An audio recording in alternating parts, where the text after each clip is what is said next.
आजकल का जीवन इतना आसान नहीं रहा।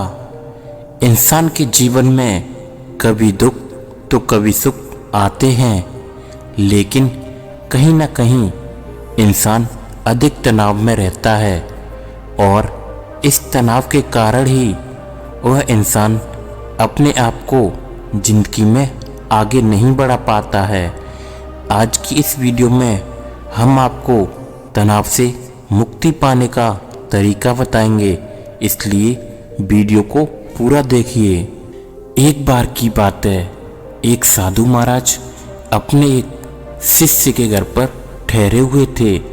वो शिष्य बहुत अमीर आदमी था, उसके बहुत से व्यापार थे, घर में बहुत से नौकर चाकर थे, सब कुछ बढ़िया चल रहा था। साधु महाराज अक्सर साल में एक बार कुछ दिनों के लिए अपने उस शिष्य के घर पर जाकर रुकते थे, क्योंकि वो शिष्य जिस नगर में रहता था उस नगर में उन साधु महाराज का इष्ट देव का एक भव्य मंदिर था, जहाँ वे साधु महाराज हर साल दर्शन करने के लिए और घूमने के उद्देश्य से वहाँ जाते थे।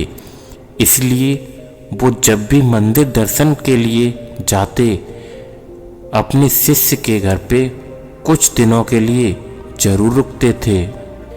इससे पहले साधु महाराज जब भी अपने उस शिष्य के घर पर गए तो वो काफ़ी उत्साहित और खुश दिखता था, लेकिन इस बार जब साधु महाराज उसके घर पर रुके तो उन्होंने अनुभव किया कि शिष्य आजकल काफ़ी परेशान और चिंता में रहता है।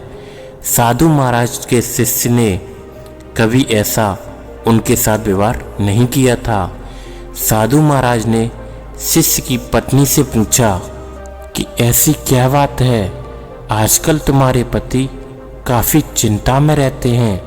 तभी पत्नी ने कहा, हाँ, वो आजकल चिंता में ही रहते हैं, क्योंकि उन्हें व्यापार में 5 लाख का फायदा हो गया है। साधु महाराज ने कहा, फिर इसमें चिंता की क्या बात है, ये तो खुशी की बात है। 5 लाख का फायदा ही तो हुआ है, नुकसान थोड़े ही हुआ है।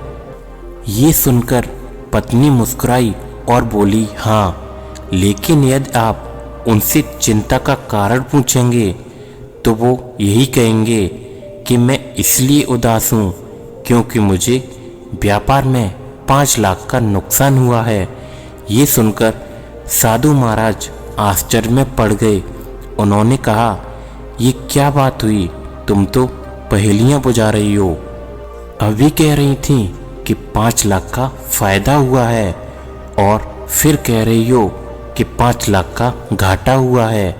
शिष्य की पत्नी ने हंसते हुए कहा, हाँ महाराज, मैं एकदम ठीक ही कह रही हूँ। मेरे पति को एक साथ फायदा और नुकसान दोनों हुए हैं। साधु ने कहा, ये कैसे हो सकता है? फिर पत्नी ने कहा, मेरे पति को 5 लाख का नुकसान हुआ है क्योंकि उन्हें उम्मीद थी कि व्यापार से उन्हें 10 लाख का फायदा होगा, लेकिन उन्हें सिर्फ 5 लाख का ही फायदा हुआ है। इसलिए वे आजकल ये सोचकर उदास रहते हैं कि उन्हें 5 लाख का नुकसान हो गया है।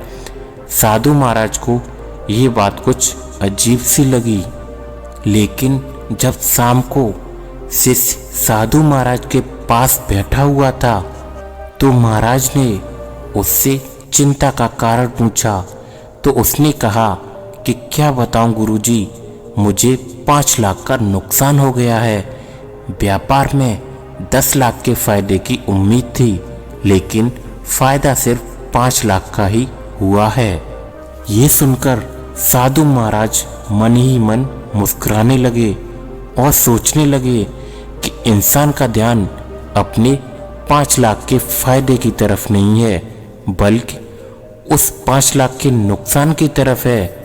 जो 5 लाख सिर्फ इसकी उम्मीद और आकांक्षाओं में थे, जो वास्तव में थे ही नहीं। तो दोस्तों, जरा सोचिए, अगर उस इंसान को सिर्फ 5 लाख के फायदे की उम्मीद होती तो क्या वो दुखी होता? और अगर उसे सिर्फ 2 लाख के फायदे की उम्मीद होती और उसे 5 लाख का फायदा हो जाता तो वो खुशी के मारे झूम उठता। एक बात यहाँ साफ साफ दिखाई देती है कि इंसान के दुख का कारण उसकी उम्मीदें होती हैं। इंसान बहुत बड़ी बड़ी उम्मीदें और आकांक्षाएं मन में पाल लेता है और जब ये उम्मीदें और आकांक्षाएं पूरी नहीं होती तो इंसान दुखी हो जाता है। ध्यान रहे, जितनी बड़ी अपेक्षा होगी उतना ही ज़्यादा असंतोष पैदा होगा। अपेक्षा कम तो असंतोष भी कम, अपेक्षाएं शून्य तो असंतोष भी शून्य हो जाएगा। तो दोस्तों, इस कहानी से हमें यही सीखने को मिलता है कि जितनी उम्मीदें होंगी उतना ही ज़्यादा इंसान दुखी रहेगा। इसलिए उम्मीदें कम लगाइए और तनाव मुक्त होकर जिंदगी का आनंद लीजिए।